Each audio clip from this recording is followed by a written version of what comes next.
England interim head coach Lee Carsely has named his 26-man squad to face the Republic of Ireland and Finland, and I wanted to react to this squad because it's the first squad in the post-Gareth Southgate era, and often when a new manager comes in, it often leads to a change of ideas and some fresh faces as well. However, I do want to caveat that by saying I didn't think Lee Carsely would actually make too many changes, just because of the fact that he still got the job on an interim basis. He didn't want to rub two people the wrong way and he might go safe. But he's done the exact opposite, and I wanted to react to the squad anyway. Now I definitely had to, and here are my thoughts on it. And the biggest of all the headlines is that 23-year-old midfielder for Lille, Angel Gomez, has found his way into the England squad, and people are either really happy or have completely lost it on this selection. What's my opinion on it? I'm somewhere in the middle, if I'm being honest. I don't mind it whatsoever. I think, at the age of 23, he's come through the England youth setup. He's played at Man United. He's now at Lille, where he's a regular starter in Liga. I don't mind it because he's one where his trajectory was upwards anyway, and he was probably going to get a look at some point in the future. But it's just kind of, I think because the name is a complete left field. However, I don't know how much game time and what he's been having at Lille. I don't know if he's quality enough to be playing. I think he probably is, based on the fact that he played 45 times for Lille last season, got 2 goals and 10 assists in all competitions. He actually made 2,585 minutes, the fourth of any player in the Lille squad. The only 3 players ahead of him were the goalkeeper, whose name I can't pronounce, I'm not going to try and bother, Lenny Yoro, who's obviously made a big summer move to Manchester United, and Jonathan David, the striker, who plays up top for them. So in that, you can see that Angel Gomez is a very important player for Lille, and if Lee Carsely, who's worked with him previously at youth level, think that he's a really good player and one that's capable and of the quality to be in the England squad, then who am I to complain? I honestly think that this should be seen as a positive, but I also think there are some players who often left and gone to other countries in Europe and played in other leagues and often don't get a look in. And I think this is a positive that, we've got players, young players who, they're sending the right message. Game time is important, and that's something that Lee Carsely said as well. So, Angel Gomez being in the squad, I don't mind it whatsoever. One of the biggest names that hasn't been included in this England squad is actually Adam Wharton of Crystal Palace, midfielder. And I think, first of all, credit to Adam Wharton in the fact that he's made such an impression on the English fan base as a whole since his move from Blackburn Rovers to Crystal Palace in the January transfer window, that 9 months later we were like, he himself is the biggest name to not be included. Everyone's clamoring for him to be in the squad, and the fact that he isn't, it's a credit to how well he's done up to this point. I actually think that I personally would have included in this England squad. I know in terms of playing for England, he's only played 30 minutes, I think it was, in the qualifiers for the friendlies for the Euro, against Bosnia and Herzegovina. Was it the second half substitute, and didn't get any minutes in the Euros whatsoever. I would like to see him play because I think in terms of looking at the defensive midfielder option, I think you got Declan Rice, who's, a shoe-in. We've got maybe in the squad Kobbie Mainoo, who could probably debutise as a defensive midfielder as well, but I think his best position, probably a bit further forward in the central midfield position. Whereas I think Adam Wharton is an out-and-out defensive midfielder who can replace Declan Rice if the need were to arise. So I think from that perspective, I'm a bit disappointed because there isn't an out-and-out defensive midfielder alongside Declan Rice. And yeah, I mean, personally, I would have liked to see him play, but if he's not going to get the minutes while he's playing for England during the international break, then if he can play with the under-21s and get some more international experience, even though it's not at the senior level, I don't mind that at all. I do just think that we're going to come on to other positions, but I do think we need to be planning for if one of the first team players is going to be unavailable through injury or suspension or for whatever reason, that we do need to start prepping for, we need to have a good backup. And I think Adam Wharton is a perfect defensive midfield cover for Declan Rice. So from that perspective, I'm a bit disappointed. And in my opinion, I would have also included Adam Wharton. But credit to him that everyone's clamoring for him to be in the squad. Another point of contention is 2 other players who've been included in this England squad, and that is Morgan Gibbs-White and Noddy Madueke. And for both players, I think you can, map them out to be a very similar trajectory. Both come through the England youth setups, both work with Lee Carsely, as Lee Carsely has worked with a lot of these England players. And, they're playing so well for their club that they were eventually going to be getting into this England squad. I think Noddy Madueke and Morgan Gibbs-White are both very talented players, both still very young, and both still have high ceilings and can remarkably improve. And I think with Morgan Gibbs-White, he's probably more of an established and star at his club in Nottingham Forest. Obviously, they're lower down in the league table than Chelsea. But I think that he definitely deserves a call-up at some point, and if he's giving it now, I don't have any complaints about it whatsoever. Similar with Noddy Madueke, he's not quite that star on that Chelsea side, that is undoubtedly Cole Palmer, but I think he's definitely been earning his stripes at Chelsea, getting more minutes, and after his hat-trick against Wolverhampton Wanderers on the weekend, can anyone complain Lee Carsely for including him in the squad? In my opinion, no one really can. And so the only point I want to put across is that I don't think that all of these 26 players are going to be playing in the upcoming Nations League games, because it is a big squad and there are multiple players in multiple positions who are probably ahead of these players. So for more games wide, we've got Phil Foden and Cole Palmer, who are both in the squad announced as midfielders, and so is Morgan White. So I think both of them are ahead of them in the attacking midfield department. In terms of right wing as well, you probably have Bukayo Saka and you probably have Jared Bowen, who are all going to start ahead of Noni Madueke on that right hand side. You could probably include Cole Palmer and Phil Foden in that as well. So no problem with them being included in the squad. Are they even going to get onto the pitch? I don't necessarily think so, but in terms of experience and those players heading in the right direction, I've got no complaints. One thing that I'm really looking forward to actually in the England squad is that Trent Alexander-Arnold has been named as a defender.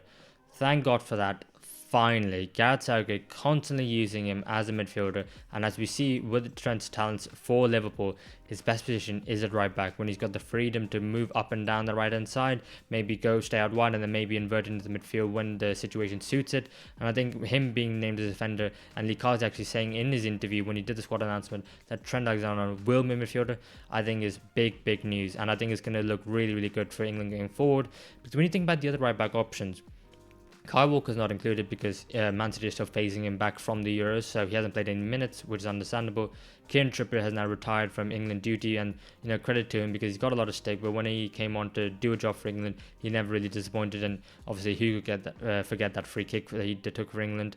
You've also got Reece James, who's constantly injured, and it's very unfortunate because if he could stay fit, he would be in this England squad.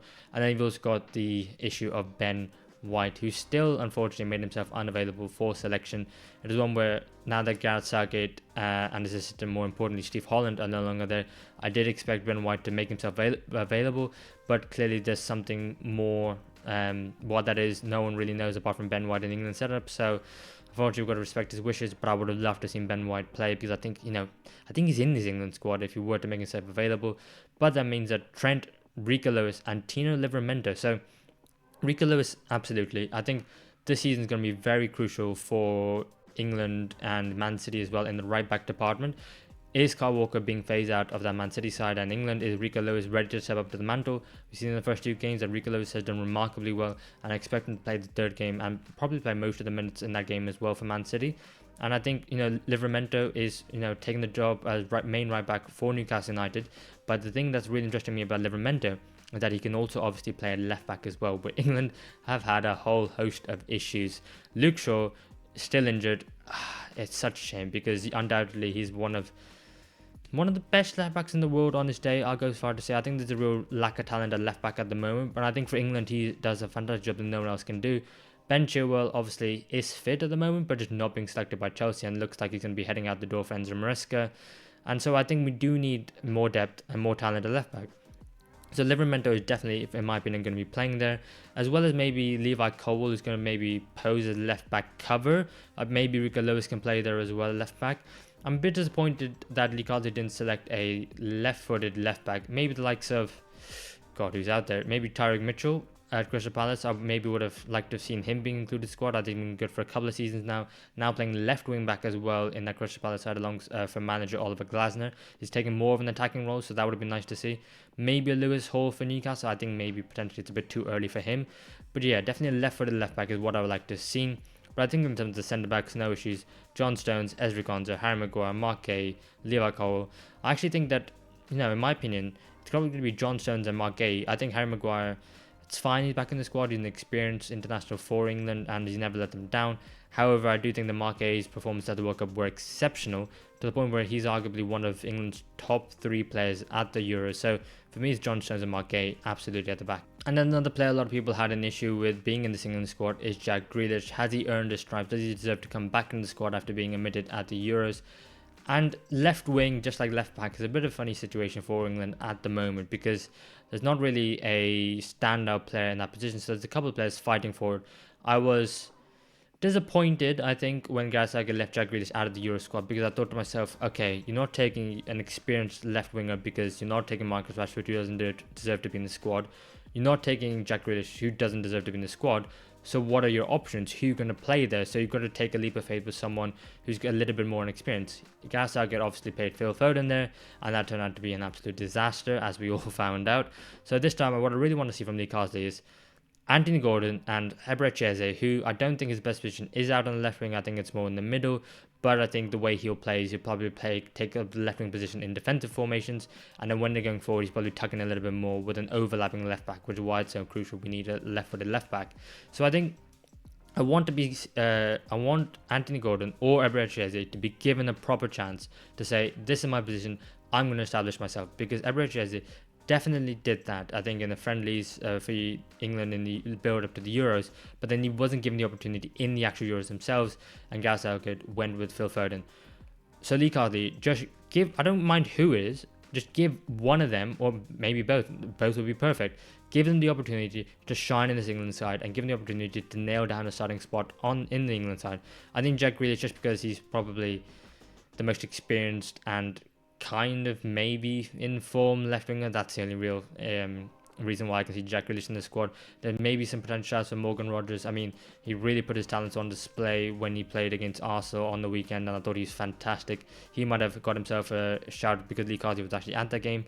But I've got no issues with Gordon and Eze, and Jack Grealish is, like I said, fine. He's probably not going to play too many minutes. And then the other talking points up front, only Harry Kane and Ollie Watkins. I think that's fine. Ivan Toney hasn't kicked a ball for Brentford yet. I think Dominic Solanke's picked up a bit of a knock for Tottenham Hotspur. So I'm perfectly fine with it just being Kane and Watkins. I think, they are comfortably England's number 1 and 2 at the moment. Other talking points, goalkeepers, Jordan Pickford, undoubtedly England's number 1. Dean Henderson and Nick Pope has been picked as the 2 and 3. Which order that's going to be, we're yet to see. I think the goalkeeper options, especially 2, 3, are going to be ones we're going to have to keep an eye on, because obviously it looks like Aaron Ramsey are going to be getting a move to Southampton. It looks like Sam Johnson is going to be getting a move to Wolves. So you're going to have all 4 of them playing consistent regular football, hopefully, if they stay injury free and they're selected first. So you could have one where, depending on the performances, England could have 5 goalkeepers to choose from. Obviously Pickford will be the undoubtedly number 1. But 2 and 3 could be really interesting, and that could be, a bit of a battle that we've got to keep an eye on going forward. So I guess to finish off, any notable absentees? Well, obviously you got James Maddison, who's not been included in the squad. That's maybe a bit harsh, but at the same time I can understand it. I'd like to see James Maddison really be the star man for Spurs, because I think sometimes when he's on it, he's fantastic. He's probably one of Spurs' top 3 players. But when he's not on it, he's ineffective, and that's probably one of the worst things you can say about a number 10. You've also got the likes of Adam Morton, who I mentioned. Max Kilman, who's doing a good job at West Ham. I think Wolves fans would be screaming at us saying, we all knew you were doing a fantastic job for Wolves. Why now, since he moved to West Ham, is he now being talked about being in the squad? I think he's probably still got a little bit of way to go. Lewis Dunk not in the England squad, was in the Euro squad. I think that's probably sensible. I think Lewis Dunk's time at England now is probably done and coming to an end. No Lewis Hall, no Tariq Mitchell, no Ramsdale. Obviously, Jude Bellingham is out injured. I think for the most part that covers it. Let me know what you guys think. Let me know, are you happy with this England squad? Who are you happy with being in the squad? Who are you not happy with being in the squad? Would you like Lee Carsely to be the permanent England manager going forward? And, are you excited? Because I think coming into these games, looking ahead to the World Cup in 2026, I'm excited about England's future, and I think you guys should be too.